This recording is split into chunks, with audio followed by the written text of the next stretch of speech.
What's going on, you guys? Welcome back to the channel. So in today's video, as you can see, we're going to be working on the engine once again. Hopefully this is kind of like the last thing in order to have the motor ready to go. So as you guys know, we did install a sloppy stage 2 camshaft on this motor. As you guys know, with that cam you also have to upgrade your valve springs. That's what we're going to be doing today in this video.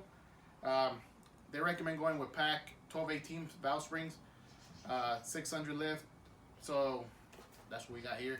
So I'll be showing you guys how to install them. Should be pretty simple, straightforward project. So let's get straight into it. All right, guys. So I actually already did two, just because I wanted to try it out. You know, I wanted to see if it was gonna be easy. Because trust me when I say that, most of the things I do don't ever go my way. So I just wanted to see, you know, if it was gonna work out. And yeah, we already replaced these two right here. So for this job, it's super simple. All you're gonna need is really 4 things. You're going to need a magnet, which we got one here. A spring compressor tool. I know they sell one where you can do both of the springs at the same time, but you know, I just have the cheaper one. And you're going to need, so there's 2 ways you can do this. You can either do it with this air fitting. Pretty much you take off your spark plug. We'll do it in this one. You just screw it on. Once you screw it on, it doesn't have to be super tight. And just hook up your compressor to it. And the air is going to keep the valves afloat. That way, when you go to take off your keepers here, the valve doesn't drop. Or you can do it to what people call it, you know, TDC, which is top dead center. Rotate your engine, you know, feel if the piston's all the way up. If it's up, you can, you know, swap out your springs. That way your valves don't drop. Honestly, I've done both ways, and I think the air is a lot more faster. Or if you had the heads off, that would be even better. That way you don't risk dropping a valve or whatever, you know. But if you're like me, you already have the heads on and your motor's in the truck or whatever, air is the way to go. So for all the tools I'll be using in this little project we're doing, I'll list them down below. That way you guys can check them out, whatever. But yeah, so make sure you got your hose hooked up. You want to hook up your air hose now. I'm using a 30-gallon air compressor for those of you guys curious. So, just like that, hook up your thing. Get your little tool. Make sure you run the stud down all the way till it hits the bottom. Once the stud reaches the bottom, you can start tying up the nut. So our stud is maxed out, so now you turn the nut.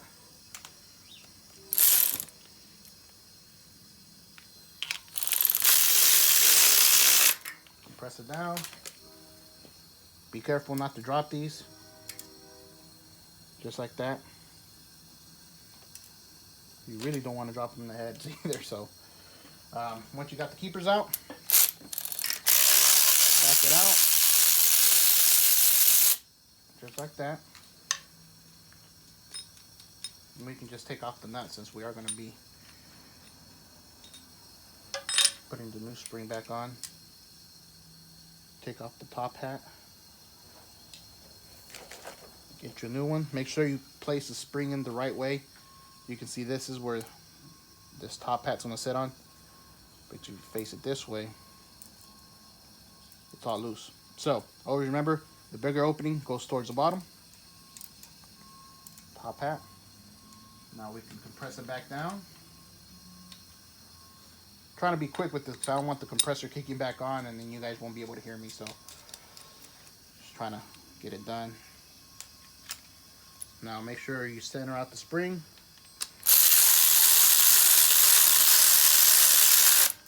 Just like that.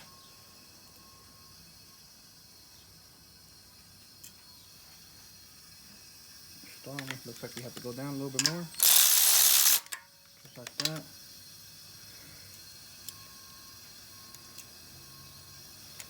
Once you got them in there, you might want to hold them a little bit just so they won't pop out. Back it out. Just like that.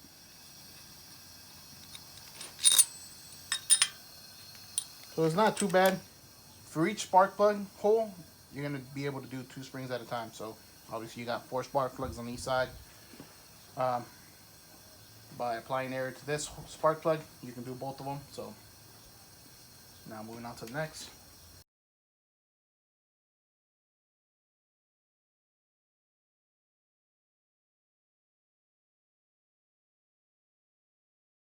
Alright, so now that we got our springs in place, everything's ready to go there, we're going to take our push rods.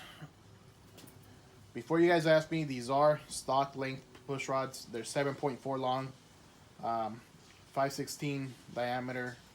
So even though they're new, we're still going to blow them out. Take some brake cleaner, just blow out the center hole. Simply because oil goes through there, and if you have it clogged up, even though they're new, you never know, they can be clogged up. And if it's clogged up, you're not going to get oil, coming through the lifters or whatever, or going to the lifters, vice versa. So, yeah, that could be really bad for the motor. So, once you clean it up, make sure it's nice and clean. You're going to want to put a little bit of oil. Motor oil will work. Do the tips. Something like that. And then just put it in the hole. And when you put it in the hole, don't just leave it like that. Most of the time, you will have to push it down a little bit. So you can see this one's farther down than that one. That's because you got to push the lifter down with the push rod. I'll show you guys. Just like that. So just make sure they're seated down all the way. And move on to the next. Alright, so we got all our push rods cleaned up. So I wanted to show you guys again. You want to make sure your push rods are all the way down. So I showed you guys these three. I haven't showed you here. I just put them in. But look it. You hear that? That one seems like it's up. That's just because the way the cam sits right now. And just like that. But pretty much you just want to make sure you push them down, because you don't want to go ahead and torque them down without being pushed all the way down. So hopefully that makes sense. Alright, so pretty much what I've done here is I put the rocker arm plate here, and I put a bolt from the rocker arm just to hold it in place, from this corner. So what we're going to do is we're going to insert these two at a time. So just get them started. Make sure it's on the push rod. Alright, so from my understanding, pretty much the way you torque these down is in sets of 2. So all you want to look for really is rotate your motor or your engine, whatever you want to call it. I know people call it different. Motor, engine, same thing. Just rotate the crankshaft until you see the rocker arm on the back sit lower than the front. So when torquing them down and tying them down, you just don't want the spring being crushed. That's all you're looking for. I know a lot of people will tell you it don't matter, just torque them down, blah blah. But this is actually the right way to do it, and honestly it just sits a little better, to me anyways. So I already got these bolts, tying down, and you can see I haven't torqued them down yet, but I have the bolt all the way down. So it has a little bit of play. That's what you want to see. And the spring is obviously not, pressed down. So I'm gonna show you guys, if I rotate the engine, those springs are gonna go down. See, there you go. And you don't want to tighten it down or torque it down while the spring is being compressed like that. Just take your torque wrench, 22 foot-pounds. There you go. You just want to double check your work, go over it again, and move on to the next one. Alright, so I'm going to give you guys another example. Push rods all the way down, especially after you rotate the motor. Start the bolt.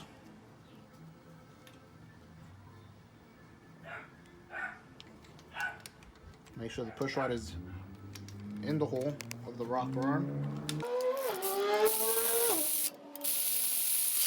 And if you're not sure, see they're pretty tight there. That means we gotta rotate it a little bit. See, that's what you want. That right there. So once you got them like that, if you can't do that, that means you're too tight and you gotta rotate your motor a little bit. So once you got them like that, you can torque them down to 22 foot-pounds and just move on to the next. So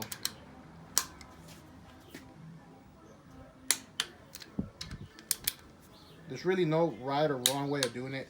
Everybody does it differently. Like I said, this is supposed to be the right way By all means, I'm no expert. You're probably better off looking at another video, but I'm just showing you guys, you know, pretty much how I'm doing it. So, now that we got all the rocker arms in place, I already torqued them down.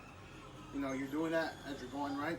But also a good time to rotate your engine a couple of times and then recheck them just in case you forgot one, or just in case, you know, one of them wasn't all the way down. You never know what the case could be. So just turn it over. If you can't turn your engine as easy as I'm doing here, that means there's something wrong. And it's a good time now to look at it or look into it. Especially if you took the motor apart like I did. I didn't mention this earlier, but it is easier if you take off your spark plugs. It makes it much easier to rotate your engine. So, you rotate it a couple of times and just go over your bolts again. 22 foot-pounds. That's what you want. Just like that. Make sure they're seated on there right as well. I guess now we can put on our valve covers and we should be good to go. Motor's getting closer and closer to being done, so yeah, that's pretty much it for this video. So if you guys enjoyed this video, hopefully it helped you guys out. Like I said, I'm no expert when it comes to things like this. I'm learning with you guys, so if I don't do a good job at explaining, because I'm not good at explaining, believe me. So if I didn't do a good job, sorry about that. There's plenty of videos out there on YouTube that do help out more, I guess, than what I did right. But if you guys enjoyed the video, don't forget to give it a thumbs up. But yeah, that's pretty much it. So with that being said, don't forget to comment, like, share, subscribe. Catch you guys in the next one.